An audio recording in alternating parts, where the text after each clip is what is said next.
Hi everyone, আজকে আমরা বাংলা নামের ইংরেজি ক্লাস মানে বাংলা নামকে ইংরেজিতে কি করে লিখতে হয় এর খুবই গুরুত্বপূর্ণ ক্লাস নিয়ে আলোচনা করব।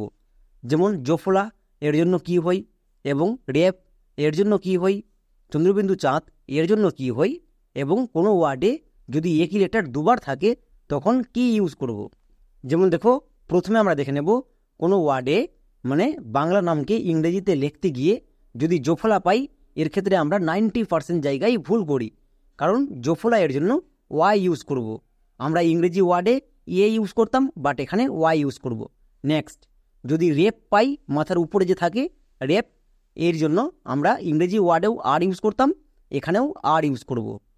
ওকে, নেক্সট, চন্দ্রবিন্দু চাঁদ এর জন্য আমরা এন ইউজ করব। নেক্সট, রোফলা এর জন্য আর ইউজ করব। রোফলা এর জন্য আর ইউজ করব। এগুলো বলছি কারণ এগুলো জায়গায় নাম লিখতে গিয়ে অনেক পরিমাণে ভুল হয়, তাই আজকের ক্লাসে এগুলো জায়গায় যেন আর ভুল না হয় এর জন্য প্রত্যেকটা এক্সাম্পল নিয়ে ধরে ধরে স্টেপ বাই স্টেপ করে আলোচনা করা হয়েছে। নেক্সট, যেমন কোনো ওয়ার্ডে যদি একই লেটার দুবার থাকে তখন আমরা তার জন্য কি উচ্চারণ করব এবং কোন লেটার ইউজ করব। চলো শুরু করি। যেমন দেখো, কারো নাম আছে শ্যামল, এখানে জোফলা এর জন্য 99% লোক ভুল করে থাকে, এবং এর বানান সবাই লিখতে গিয়ে ভুল করে। কেন ভুল করে? কারণ তাদের জোফলা এর জন্য কি হয় কনসেপ্ট ক্লিয়ার নেই। চলো আমরা বানান করি। তালিবস্য এর জন্য কি হয় SH, তারপরে জোফলা এর জন্য এ, কিন্তু অনেকে এখানে ভুল করে, এখানে জোফলা এর জন্য করে দেই, বাট এখানে দুটি ওয়ার্ড আছে, একটা জোফলা আর একটা আকার। জোফলা এর জন্য ওয়াই হবে এবং আকার এর জন্য এ হয়, তাহলে কি হলো SHYA, স্যা। নেক্সট, মোয়ের জন্য এম। এবার বলেছিলাম কোনো ওয়ার্ডের সাথে যদি আকা, হস্যিকা, দীর্ঘিকা, দুর্ঘুকা কোনো কিছু না লেগে থাকে তখন একটা ও সাউন্ড আসে, এবং ও সাউন্ড এর জন্য আমরা এ ইউজ করি। তাই এখানে যেহেতু ও সাউন্ড পেলাম তাই এ ইউজ করে দিলাম। এবার কে পড়ে রইল এল, মানে লো এর জন্য কি ইউজ করি এল। এবার লোয়ের সঙ্গেও তো কোনো কিছু যুক্ত নাই, তাহলে এখানে এ হবে, এখানে এ হবে না। কেন হবে না? আগের দুটো ক্লাসে খুব ভালো করে বলে দিয়েছি, তাই যারা দুটো ক্লাস করোনি রিকোয়েস্ট করব ওই দুটো ক্লাস প্রথমে করে আসো, নাহলে বুঝতে পারবে না। তাহলে হয়ে গেল শ্যামল। নেক্সট, এবার দেখো কারো নাম আছে পার্থ, একে আমরা ইংরেজিতে কি করে লিখব, এবং এই নামটি লিখতে গিয়ে অনেকে ভুল করে। কোথায় ভুল করে? এই রেপের জায়গায়। যেমন দেখো, মাথার উপরে রেপ আছে, আমি এক্ষুনি বললাম রেপ এর জন্য আর ইউজ হই, কিন্তু এর কাজটা সবার চেয়ে আগে করতে হবে। যেমন দেখো, পো এর জন্য পি, আকার এর জন্য এ, তারপরে থো ইউজ করব না। এখানেই সবাই ভুল করে, কারণ যার মাথায় রেপ চিহ্নটি থাকবে ঠিক তার উচ্চারণ আগে হবে এবং ওয়ার্ডটির উচ্চারণ পরে হবে। তাই এখানে দেখো, প্রথমে রেপের উচ্চারণ হলো, রেপের জন্য আর, তারপরে হবে ওয়ার্ডের উচ্চারণ।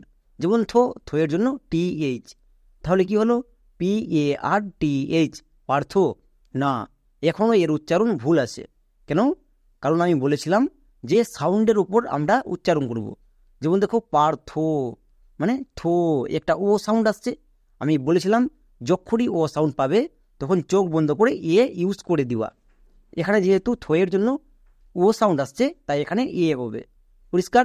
আমরা ট্রিক্সে বলেছিলাম যে কোনো ওয়ার্ডের শেষে হয় না, বাট ও সাউন্ড যদি আসে তখন আমরা ইউজ করব।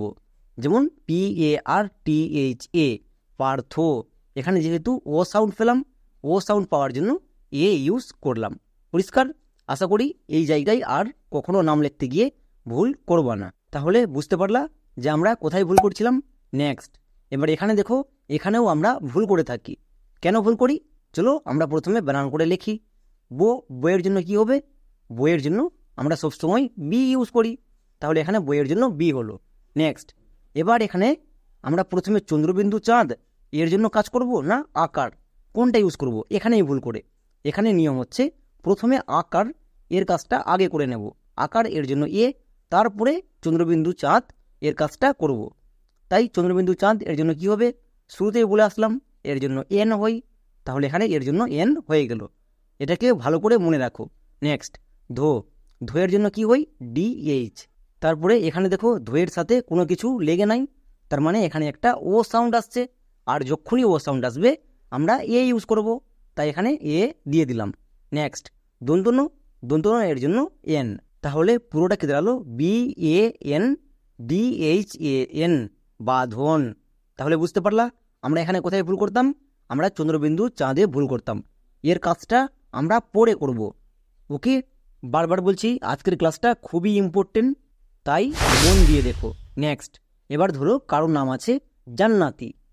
একে আমরা ইংরেজিতে লেখার ক্ষেত্রে অনেকে যেখানে ভুল করে থাকে সেটা হচ্ছে এই ডবল দন্তন্য, মানে দুটো দন্তন্য যুক্তক্ষর হয়ে আছে, এবং এখানেই আমরা ভুল করি। তাহলে চলো আমরা যেন ভুল আর না করি তার জন্য আমরা এখন শিখে নেব। যেমন বর্গীয় জ এর জন্য ইংরেজি ওয়ার্ডে আমরা ইউজ করতাম জি, বাট নামের ক্ষেত্রে ইউজ করব জে। নেক্সট আকার আছে, আকার এর জন্য এ, আকার এর জন্য এ, তাহলে কি হলো জে এ। নেক্সট এবার এখানে দেখো, এখানে দুবার দন্তন্য আছে, তার মানে কি, তার মানে হচ্ছে আমাদের দন্তন্য এর জন্য দুবার ওয়াট ইউজ করতে হবে। তাহলে একটা দন্তন্য এর জন্য এন, আরেকটার জন্য আরেকবার এন, তাহলে কি হলো ডবল এন। পরিষ্কার, এখানে আর কিচ্ছু দেওয়ার দরকার নেই, দুবার দন্তন্য আছে মানে ডবল এন হবে। নেক্সট আকার, আকার এর জন্য কি হয় এ, আকার এর জন্য এ। পরিষ্কার, এবার কি পড়ে রইল তো, তো এর জন্য কি হয় টি, তো এর জন্য টি, তারপরে তোয়ে হস্যিকার আছে, তাই হস্যিকার এর জন্য আই, তাহলে কি হলো JANNATI, জান্নাতি। বোঝা গেল?